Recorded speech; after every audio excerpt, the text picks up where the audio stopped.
প্রিয় রাজশাহীবাসী, আপনাদের অপার সম্ভাবনা রয়েছে। আপনাদের এখানে রাম, আমরা ঢাকায় চাঁদপুরে বসে থাকি, কখন রাজশাহী রামের সিজন আসবে আর এক খাঁচি আমরা আম পাবো এই আশায় বসে থাকি। এই আম শুধু রাজশাহীর সম্পদ নয়, এটা পুরো বাংলাদেশের, এটা বিশ্বের একটা সম্পদ। এই আমকে কিন্তু বিশ্বে রপ্তানি করা সম্ভব। এই আম আপনারা যখন উৎপাদন করেন, গাছ থেকে নামান, কোনো সংরক্ষণাগার নাই এবং খুবই কম মূল্যে আপনারা যদি 20 টাকা কেজি দরে বিক্রি করেন, ঢাকায় এটা বিক্রি হয় 100 টাকা। তাহলে যদি কৃষক উনি উৎপাদন করতে পারলো 20 টাকায়, বিক্রি করতে পারলো 20 টাকায়, কিন্তু মাঝখানে যারা দালাল বাজ রয়েছে তারা এখান থেকে লাভ করে নিল আর 80 টাকা। সে কোনো পরিশ্রমই করল না। আপনার জমি, আপনার গাছ, আপনার পরিশ্রম, তা দিয়ে ব্যবসা করে বাংলাদেশের এক ধরনের সিন্ডিকেট এবং দালাল শ্রেণী।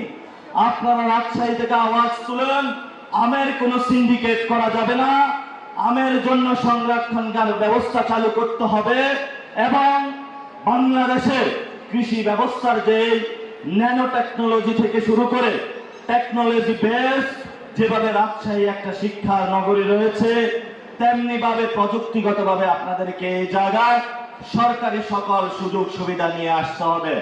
ইনশাআল্লাহ আমরা আপনাদেরকে কথা দিচ্ছি, আমরা জনতার কোটারও থাকলেও রাজশাহীবাসীর জন্য লড়াই করব, সরকারে থাকলেও রাজশাহীবাসীর জন্য লড়াই করব। আপনারা হাত তুলে আজকে আপনাদের সামনে শপথ করুন, আপনারা কি এনসিপির সাথে থাকবেন? ইনশাআল্লাহ এনসিপি সবসময় রাজশাহীবাসীর সাথে থাকবে। এটা আমাদের একটা অন্যতম দুর্গ হবে।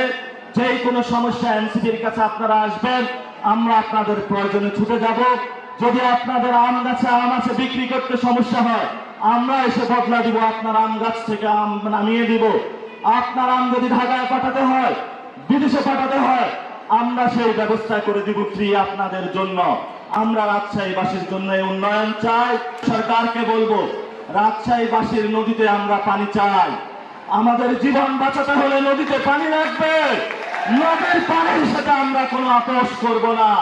যদি সরকার রাজশাহীবাসীর নদীতে পানি না নিতে পারে, আপনারা দরকার হয় নদীর পানির জন্য, জীবন বাঁচানোর জন্য ঢাকায় ভারতের দিকে লং মার্চ দিবেন। আপনাদের অধিকার আপনাদেরকে আদায় করতে হবে। এই অধিকারের জন্য প্রস্তুত হন।